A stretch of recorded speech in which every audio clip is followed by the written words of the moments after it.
புதுசா வந்து சக்தி வந்து சிவசங்கரிக்கு வந்து வச்சான் பாரு ஆப்பு அப்படிங்கிற மாரி தான் வந்து பயங்கரமான ஒரு ட்விஸ்ட்ட வந்து இந்த சீரியல்ல கொண்டு வந்து வச்சிருக்காங்க.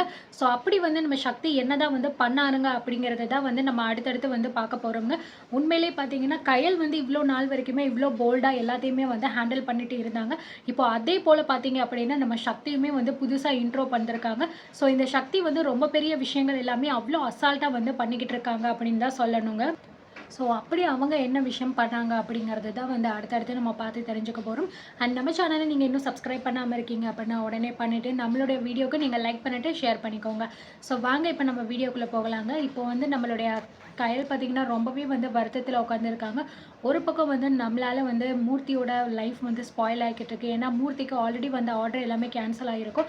ஸோ இந்த மாதிரி உங்க அக்கா பத்தி ரொம்ப தப்பான விஷயங்கள் எல்லாமே பரவுது. இதுக்கு மேல நாங்க வந்து உங்க கூட கான்ட்ராக்ட்லாம் வச்சிருந்தோம் அப்படின்னா, அது வந்து சரிப்பட்டு வராது அப்படிங்கிற மாரி வந்து நெறைய பேர் வந்து சொல்லிட்டு அத வந்து கேன்சல் பண்ணிட்டு போயிருப்பாங்க. இதனால மூர்த்தி வந்து ஆர்டர் வந்து கேன்சல் ஆனத விட வந்து கயல பத்தி இப்படிலாம் தப்பு தப்பா பேசுறாங்களே அப்படிங்கிற மாரி வந்து நெனச்சு ரொம்பவே வந்து ஃபீல் பண்ணி அழுதுகிட்டு இருக்காரு. ஒரு பக்கம் அதே மாதிரி அன்புக்கும் பார்த்தீங்க அப்படின்னா ஆகியிருக்கும். ஸோ அந்த மாரி இன்ஸ்பெக்டர புடிச்சு அடிச்சு பயங்கரமா ரத்தம் வர அளவுக்குலாம் வந்து அடிச்சு போட்டு வந்ததுனால, அவனோட வேலையே போகுற அளவுக்கு பார்த்தீங்கன்னா, ஒரு பெரிய பிரச்சனைய கொண்டு வந்து நிப்பாட்டியிருப்பாரு. ஸோ என்னதான் கயல் வந்து எவ்வளோ தூரம் நம்மளுடைய அன்புகிட்ட வந்து எடுத்து சொன்னாலுமே, அன்பு அத புரிஞ்சுக்கிற மாரியே இல்ல. ஸோ இந்த மாரி உங்கள பத்தி சொல்றாங்க. இதையே தான் திரும்ப திரும்ப வந்து சொல்லிக்கிட்டே இருக்காங்க. ஒரு வழியா பார்த்தீங்கன்னா, இதுக்கு மேல நம்ம வந்து இத அப்படியே விட்டா சரிப்பட்டு வராது. அன்போட வேலைக்காக நம்ம வந்து எவ்வளவோ தூரம் கஷ்டப்பட்டுருக்கோம். இப்போ வந்து இவனோட கோவத்துல வந்து இந்த வேலைய வந்து விட்டுருவான் போல இருக்கு அப்படிங்கிற மாரி நெனச்சுட்டு, இதுக்கு மேல நம்ம பொறுமையா இருந்தா சரிப்பட்டு வராது அப்படின்னு சொல்லிட்டு, நம்மளே போய் பேசலாம் அப்படிங்கிற மாரி அந்த ஹாஸ்பிட்டல்ல அட்மிட் ஆயிருக்கக்கூடிய அந்த இன்ஸ்பெக்டர போய் பார்த்து பேசலாம் அப்படின்னு சொல்லிட்டு போறாங்க. அந்த இன்ஸ்பெக்டர பார்த்தோனே பார்த்தீங்கன்னா, அன்புவ பார்த்தோனே பயங்கரமா கத்துறாரு. "டேய்! நீ எதுக்குடா இங்க வந்த? என்ன ஒட்டுமொத்தமா கொலை பண்றதுக்கு வந்திருக்கியா? நீ எல்லாம் வந்து எப்புட்றா இன்னும் இருக்க?" அப்படிங்கிற மாரி அப்படி இப்படின்னு பயங்கரமா பேசுறாரு. "சார் தயவு செஞ்சு கோவப்படாதீங்க சார். கொஞ்சம் பொறுமையா இருங்க சார்" அப்படின்னு கயல் சொல்றாங்க. "யாரும்மா நீ? உனக்கு என்னம்மா வேணும்? இவன் என்ன பண்ணியிருந்தான்னு உனக்கு தெரியுமாம்மா?" அப்படிங்கிற மாரி கேட்கும்போது, "சார் எனக்கு எல்லாமே தெரியும் சார். என் தம்பி மேல தான் சார் எல்லா தப்பும். நான் வந்து உங்ககிட்ட மன்னிப்பு கேட்கிறேன்" அப்படின்னு சொல்லும்போது, "ஓஹோ! நீ தான் வந்து இந்த உத்தமனோட அக்காவா? உன்ன பத்தி தான் வந்து சோஷியல் மீடியால ஃபுல்லா வந்து நியூஸ் எல்லாம் போய்க்கிட்டு இருக்கா?" அப்படிங்கிற மாரி கேட்குறாங்க. ஸோ எதுவுமே வந்து பேசாம அமைதியாவே வந்து இருக்காங்க. "என்னம்மா நீனு? உன் தம்பிய வந்து இப்படி நீ வளர்த்து வச்சிருக்க. என்னமோ ஊர் உலகத்துல இல்லாத அக்காவ பத்தி பேசுன மாரி வந்து இவ என்னை போட்டு இந்த அடி அடிச்சு வச்சிருக்கா. நான் மட்டுமா பேசுறேன்? ஊர் உலகமே பேசிக்கிட்டு இருக்கு. அப்படி பார்த்தா ஊர்ல இருக்கிற எல்லாருமே போயிட்டு இவன் இப்படித்தான் அடிச்சு அடிச்சு ஹாஸ்பிட்டல்ல படுக்க வைப்பானா?" அப்படிங்கிற மாரி வந்து கேட்குறாரு.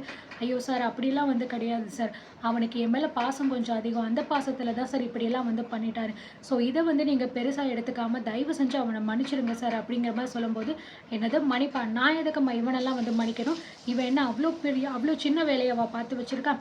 அவனோட உயர் அதிகாரி நானு. என்னையவே வந்து அவன் வந்து அடிச்சு இப்படி ரத்தம் வர்ற அளவுக்கு வந்து ஹாஸ்பிட்டல்ல கொண்டு வந்து அட்மிட் பண்ணியிருக்கான். இவன நான் எப்படி சும்மா விட முடியும்? இவனோட வாழ்க்கையவே நான் என்ன பண்றேன்னு பாரு" அப்படிங்கிற மாரி வந்து சொல்றாரு.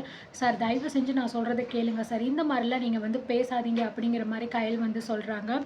ஸோ இத கேட்டோனே நம்ம கயல் வந்து என்ன சொல்றாங்க அப்படின்னா, "தயவு செஞ்சு இந்த மாரிலாம் நீங்க வந்து சொல்லாதீங்க சார்.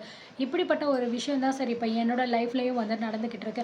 இதனால என்னோட வாழ்க்கையே வந்து ஒட்டுமொத்தமா வந்து இந்த மாரி வந்து நடந்திருக்கு. அதுவும் என்ன பத்தி வந்து ரொம்பவே தப்பு தப்பா எல்லா இடத்துலயுமே சொல்லிக்கிட்டு இருக்காங்க. அது உங்களுக்கே நல்லாவே தெரிஞ்சிருக்கும். ஸோ இதே மாரி தான் இப்போ நீங்களும் வந்து அன்போட விஷயத்துல இப்படி பண்றேன்னு சொல்றீங்களே சார், இத கொஞ்சம் கூட நியாயமா நீங்களே யோசிச்சு பாருங்க. உங்க வீட்ல இதே மாதிரி வந்து ஒரு அக்காவோ, தங்கச்சியோ இருந்திருப்பாங்க. அவங்களுக்கு இந்த மாரி எந்த தப்பும் பண்ணாம இப்படி ஒரு கெட்ட பேர் வந்திருக்கு அப்படின்னா, அத நினைச்சு ஊர்ல இருக்கிற எல்லாருமே தப்பா பேசிக்கிட்டு இருக்காங்க. நீங்க அவங்களுக்கு தெரிஞ்சவங்க, உங்களுக்கு தெரிஞ்ச யாராவதே வந்து உங்கள பத்தி தப்பா பேசுனாங்க அப்படின்னா, உங்களுக்கு கோவம் வரும்ல சார். அதுதான் என் தம்பிக்கும் வந்திருக்கு. அத கொஞ்சம் நீங்க வந்து புரிஞ்சுக்கிட்டா கூட நல்லா இருக்கும். கூடிய சீக்கிரத்திலேயே வந்து இந்த மாரி நடக்கிற விஷயம் எல்லாமே வந்து பொய்ன்னு உங்களுக்கே நல்லா தெரிய போகுது. அதுக்கப்புறம் நீங்க வந்து அன்புகிட்ட எப்படி சார் பேச முடியும்? நீங்களே கொஞ்சம் யோசிச்சு பாருங்க அப்படின்னு சொல்லிட்டு, நம்ம கையல் ஒவ்வொரு விஷயத்தையுமே வந்து எடுத்து சொல்லும்போது, அந்த போலீஸ் வந்து கொஞ்சம் கொஞ்சம் புரிஞ்சுக்கிறாரு. இருந்தாலுமே அன்பு இந்த மாரி அடிச்சுட்டாரு அப்படிங்கிற கோவம் அவர் மனசுக்குள்ள இருக்கத்தான் செய்யுது. "நீ சொல்றதெல்லாம் சரிதாம்மா, நான் இல்லன்னு சொல்லல. ஆனா இவன் ஒண்ணும் அந்த அளவுக்கு பொறுமையாலாம் என்கிட்ட எந்த விஷயத்தையுமே வந்து சொல்லல. நான் வந்து பேசுனதுக்கு அவன் ரொம்ப ஓவரா பேசுனதுனால தான் நான் திரும்ப திரும்ப பேச வேண்டியதா போயிருச்சு. அது மட்டும் கிடையாது. அப்படி நான் பேசுறதுக்கு இவன் என்ன வந்து கை நீட்டி அடிக்கலாமா?" அப்படிங்கிற மாரி சொல்லும்போது, "சார் அன்பு சார்பா நான் உங்ககிட்ட மன்னிப்பு கேட்டுக்கிறேன் சார். தயவு செஞ்சு அவனோட வாழ்க்கைய மட்டும் நீங்க வந்து காப்பாத்தி குடுத்துருங்க சார். ஏன்னா, அவனுக்கு இப்ப தான் சார் கல்யாணம் ஆயிருக்கு. அவன நம்பி ஒரு பொண்ணு இருக்கு. தயவு செஞ்சு நீங்க ஏதாவது அவனோட லைஃப பண்ண போயி, அவ்ளோ தூரம் கஷ்டப்பட்டு இந்த போலீஸ் வேலையில சேரணும் அப்படிங்கிற மாரி ஆசைப்பட்டு இந்த கனவுகளோட தான் வந்து இந்த ஒரு டியூட்டிக்குள்ள வந்திருக்கான். அப்படிப்பட்டவனோட வாழ்க்கை உங்க கையில தான் சார் இருக்கு. இந்த ஒரு தடவ மட்டும் நீங்க தயவு செஞ்சு இத மன்னிச்சுடுங்க அப்படிங்கிற மாரி சொன்னோனே வந்து சரி அப்படின்னு சொல்லிட்டு அந்த இன்ஸ்பெக்டரும் வந்து யோசிக்க ஆரம்பிச்சுட்டாரு. இந்த பக்கம் பார்த்தீங்கன்னா, நம்ம சக்தி வந்து வீட்டுக்கு வந்திருக்காங்க. நடக்கிற விஷயங்கள் எல்லாத்தையுமே பார்த்துட்டு, "இங்க பாரு கயல், நீ இப்படியே வீட்டுக்குள்ள உட்காந்துருந்தா அது சரிப்பட்டு வராது. நம்ம வந்து உறுதியா ஒரு முடிவு எடுத்து, நம்ம வந்து என்ன பண்ணணுமோ அத பண்ணா மட்டும் தான் இதுலேருந்து உன்னால வெளிவர முடியும். நான் உன் கூட இருக்கேன்ல, தைரியமா நீ வா" அப்படிங்கிற மாரி சொல்றாங்க. "எங்க சக்தி எங்க போறோம்?" அப்படின்னு கேட்கும்போது, "உன் மாமியார் சிவசங்கரி வீட்டுக்கு தான்" அப்படின்னு சொல்றாங்க.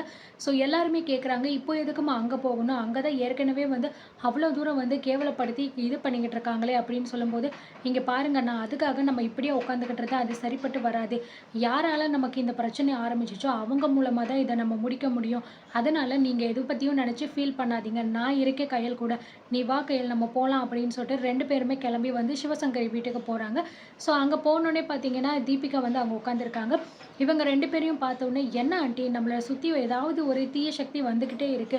சும்மா சும்மா ஒவ்வொரு நாளைக்கும் ஒவ்வொரு பிரச்சனை நம்ம சமாளிக்க வேண்டியதா இருக்கு. இப்ப பாரு புதுசா வந்து இவ யாரையோ கூட்டிட்டு வந்திருக்கா" அப்படிங்கிற மாரி வந்து சொல்லிக்கிட்டு இருக்காங்க. இங்க உள்ள சிவசங்கரி வந்து கையில பார்த்துட்டு, "ஏய் உனக்கெல்லாம் எவ்வளோ தடவ சொன்னாலும் அறிவு வராதா? என் புள்ளைய ஒட்டுமொத்த குடும்பமா சேர்ந்து கொன்னுட்டு, நேத்து என்னடான்னா உன் தம்பிய அனுப்பி என்னையவே கொல்ல பார்த்த. இன்னைக்கு என்னடான்னா எவ்வளோ ஒருத்திய கூட்டிட்டு வந்திருக்க" அப்படின்னு சொல்லும்போது, "இங்க பாருங்க ஒழுங்கா மரியாதையா பார்த்து பேசுங்க. நான் ஒண்ணும் எவ்வளோ கிடையாது. நான் கயலோட ஃப்ரெண்டு. என் பேரு சக்தி" அப்படின்னு சொல்லும்போது, "இதெல்லாம் உன் கூடயே இருந்துக்கட்டும். இந்த விளக்கெல்லாம் எங்களுக்கு ஒண்ணும் தேவை கிடையாது. ஆமா இப்ப எதுக்கு 2 பேரும் கிளம்பி இங்க வந்திருக்கீங்க?"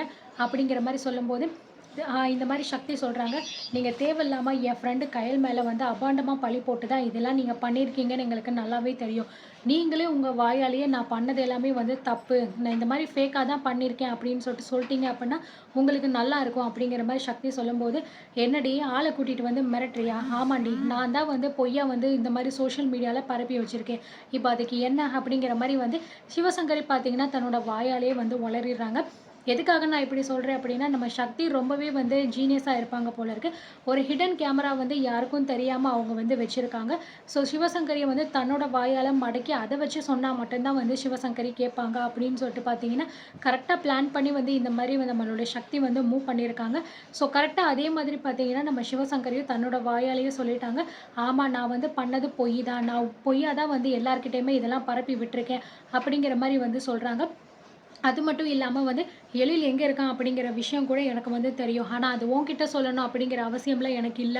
என் புள்ளைய இதுக்கப்புறமும் நான் உன் கூட சேர்ந்து வாழ விடவே மாட்டேன்டி.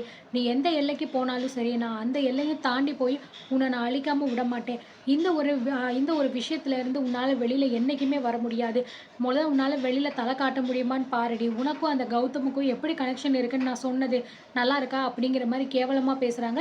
இது எல்லாமே அந்த ஹிடன் கேமரால வந்து ரெக்கார்ட் ஆகிட்டே இருக்கு. ஸோ சரியான பதிலடி வந்து கூடிய சீக்கிரத்தில சிவசங்கரிக்கு சக்தி குடுக்க போறாங்க. இதுலேருந்து சிவசங்கரி எப்படி எந்திரிக்க போறாங்க அப்படிங்கிறத பார்த்து தெரிஞ்சுக்கலாம்.